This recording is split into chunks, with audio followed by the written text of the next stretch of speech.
जय श्री राम, राम राम, नमस्कार। Education system Bihar में आपका स्वागत है। आज के इस वीडियो में बिहार शिक्षक बहाली 7वें वेतन टेट स्टेट के बारे में बात करने वाले हैं। टेट स्टेट शिक्षक अभ्यर्थियों के लिए बड़ी खबर निकलकर सामने आ रही है। सभी विषय के अभ्यर्थियों के लिए महत्वपूर्ण है। जैसा कि आप लोग हेडलाइन देख रहे होंगे, इन सभी महत्वपूर्ण बिंदुओं पर बातें करने वाले हैं, महत्वपूर्ण जानकारी साझा करने वाले हैं। तो आप लोग इस वीडियो में बने रहें, वीडियो को अंत तक देखें और आप लोग वीडियो को देखने के बाद वीडियो को लाइक करें या फिर डिसलाइक करना न भूलें और साथ साथ आप लोग चैनल को सब्सक्राइब करें। तो अपर मुख्य सचिव जी शिक्षा विभाग से आ रही है बड़ी खबर निकलकर सामने। तो आप लोग देख रहे होंगे, विभाग द्वारा अंतिम निर्णय अधिसूचित किए जाने तक हम व्यक्तिगत प्रश्नों, क्वेश्चंस या संदेशों, मैसेज का उत्तर नहीं दे सकते हैं। अतः हाथ जोड़कर निवेदन है कि मुझे संदेश, मैसेज न भेजें। तो यह कहना है शिक्षा विभाग के अपर मुख्य सचिव जी का, और अपर मुख्य सचिव जी हाथ जोड़कर निवेदन कर रहे हैं कि मैसेज नहीं करने के लिए।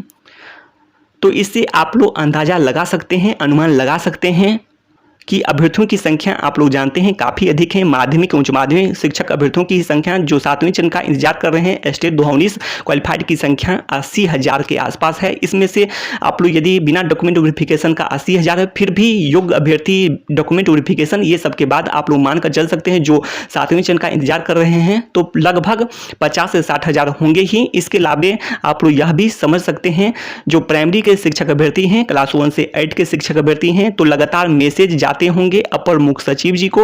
तो इस बात को लेकर हो सकते हैं कि अपर मुख्य सचिव जी तंग आ गए हों, मैसेज से नाराज हो गए हों। तो इस बात को लेकर जिसके कारण जो अपर मुख्य सचिव जी हैं हाथ जोड़कर निवेदन कर रहे हैं कि मैसेज नहीं करने के लिए। तो ऐसे में जो भी 7वें चरण का इंतजार कर रहे हैं और अभ्यर्थी भी लगातार 3 साल से इंतजार कर रहे हैं, स्टेट 2019 की ही बात करें तो लगभग 3 साल से सभी अभ्यर्थी इंतजार कर रहे हैं। तो ऐसे में अभ्यर्थी भी मैसेज करते ही होंगे।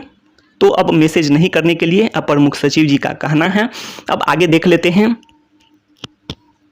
तो आप लोग ये सभी जानकारी पढ़ सकते हैं, महत्वपूर्ण जानकारी पर ही बातें करेंगे। और इसमें कहना है सेकंड पॉइंट में आप लोग देख सकते हैं कि जो शिक्षा मंत्री जी के नेतृत्व में पूरा विभाग जो शिक्षा विभाग है दिन रात काम कर रहा है। तो ये कहना है अपर मुख्य सचिव जी का, और इसके लिए कि सभी प्रक्रियाएं जो हैं उसको पूरा किया जाए, नियमों का जो है ये सब सभी पारदर्शिता के साथ हो, सुचारू रूप से हो। और तो ये सभी जो अभ्यर्थियों की, उम्मीदवारों की भी चिंता का ध्यान रखा जाए। तो ये सभी जानकारी हैं, तो इसके लिए भी प्रयास कर रहे हैं शिक्षा विभाग दिन रात। तो ये सभी जानकारी हैं। इसके अलावा आप लोग देख सकते हैं इसमें बताया गया है कि जो अभ्यर्थियों की जो मांगे होती है, जो उम्मीदवारों की मांगे होती है, मुद्दे होते हैं, उसको भी समायोजित करने का प्रयास किया जाए। तो ये सभी कहना है, प्रयास कर रहे हैं। तो इसके अलावा आप लोग देख रहे होंगे कि व्यक्तिगत रूप से या फिर समूह में अर्थात ग्रुप बनाकर मिलते हैं। तो ये सब कहना है, शिक्षा विभाग में जाकर मिलते हैं सचिवालय में। तो ये सभी जानकारी हैं। तो यही सभी जानकारी इसमें कहा गया है। इसके अलावा आप लोग ये देख सकते हैं चौथे नंबर पर क्या लिखा गया है कि हम गुणवत्तापूर्ण शिक्षा के हित, अर्थात आप लोग देख सकते हैं इंटरेस्ट ऑफ क्वालिटी एजुकेशन,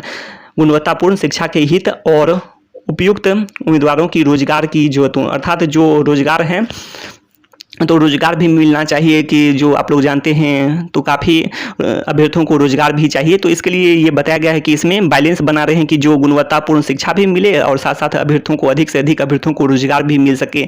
और आप लोग जानते हैं चुनाव के समय में भी वादा किया गया था जो भी सरकार है कि 19 लाख रोजगार और साथ साथ 3 लाख शिक्षकों की नौकरी का भी वादा किया गया था।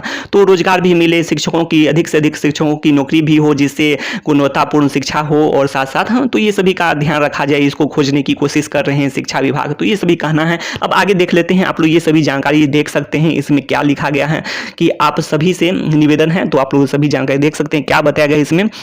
तो अभ्यर्थी जो है लंबे समय से इंतजार कर रहे हैं, तो विभाग पर विश्वास रखना चाहिए सभी अभ्यर्थियों को, इसमें यही बताया गया है। और इसके अलावा आप लोग देख सकते हैं जो रोस्टर क्लियरेंस होते हैं, रिक्तियों का आकलन होता है, तो ये सब की भी बातें की गई है। और संशोधन को पूरा करने, तो संशोधन जो है आप लोग समझ सकते हैं इससे कि स्पष्ट होता है कि जो नियमावली में है तो हो सकता है कि नियमावली में भी संशोधन हो। और साथ साथ जो रिक्तियों में, जो प्राइमरी में आप लोग देखे भी होंगे कि रिक्तियों का जो आया था कैलकुलेशन, तो उसमें भी सुधार हो। जो 1,29,000 देख रहे होंगे उसमें से आप लोग यदि जोड़ते होंगे तो 64,000 प्लस में 1 to 5 का और 6 to 8 का जो 45 है उसको जोड़ने के बाद लगभग 1,10,000 के आसपास ही होता था, आप लोग उस समय में बताए हुए थे।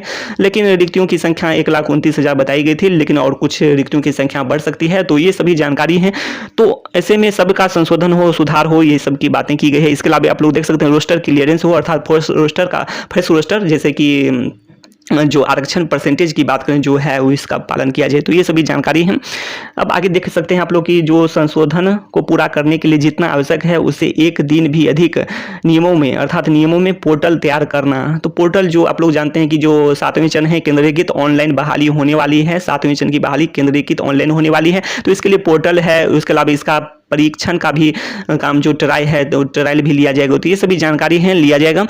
तो ये सभी जानकारी कहना है अपर मुख्य सचिव जी का। अब आगे देख लेते हैं क्या बताएगा इसमें कि जैसे कि आप सभी जानते हैं कि माध्यमिक और प्राथमिक दोनों में भर्ती का पिछला दौर जो है, आप लोग समझ सकते हैं, जो 6ठे चरण की बात कर रहे हैं अभी भी चल रहा है। लेकिन हम जो है जो इसके आप लोग देख सकते हैं समानांतर में, अर्थात आप लोग समझ सकते हैं अगले दौर अर्थात 7वें चरण को सभी तैयारी कर रहे हैं। तो ये सभी कहना है प्रमुख सचिव जी का, ताकि चल रहे दौर के समाप्त होते ही, जैसे कि शिक्षा मंत्री जी स्पष्ट कर चुके हैं, जैसे ही 6ठा चरण समाप्त होगा 7वां चरण शुरू हो जाएगी, इससे पहले रिक्तियों का आकलन होगा। तो ये सभी जानकारी है, रोस्टर क्लियरेंस होंगे, फ्रेश रोस्टर। तो ये सभी शिक्षा मंत्री जी स्पष्ट कर चुके हैं। तो यही कहना है, आप लोग ऐसे समझ सकते हैं। अब आगे देख लेते हैं। तो इस अनुसार से आप लोग देख सकते हैं कि आप लोग यहाँ पर आशा है आप हमारी बाधाओं की भी सराहना करेंगे। तो ये सभी जानकारी है कि जो बाधाएं हैं तो इसको दूर करने के लिए शिक्षा विभाग प्रयास कर रहे हैं। तो इसकी आप लोग सराहना करेंगे, शिक्षा विभाग का, अपर मुख्य सचिव जी का, शिक्षा मंत्री जी का आप लोग सराहना करेंगे।